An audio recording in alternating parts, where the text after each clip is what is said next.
তাদের কোনো ম্যান্ডেট ছিল না, অথচ নিরপরাধ মানুষগুলোকে আইনের আওতায় এনে ফাঁসির রশিতে দণ্ড কার্যকর করে মেরেছে। কথা বলে ঠিক কিনা? আল্লাহ কি হুকুম, আল্লাহর কি লীলা। ওমাকারু ওমাকারাল্লাহ আল্লাহু খায়রুল মাকিরিন। যারা যে ট্রাইব্যুনাল বানাইছিল, আজ ওই ট্রাইব্যুনালে তাদের বিচার হচ্ছে।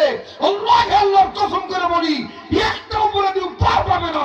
প্রত্যেক অপরাধীর বাংলাদেশে এই বিচার হবে হবে হবে ইনশাআল্লাহ।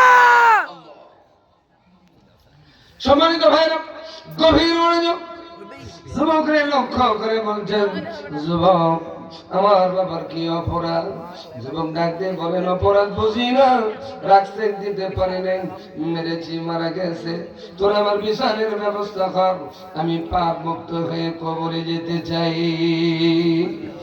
ছেলে দুটো বাবার লাশ ঘাড়ে নিলেন, কাঁধে নিলে অপরাধী যুবকটারে নিয়ে বিচারকের দরবারে ছুটে চলছেন। বিচারক আর কেউ নয়, বিচারক হলেন অর্ধ জাহানের খলিফা, খলিফাতুল মুসলিমিন আমিরুল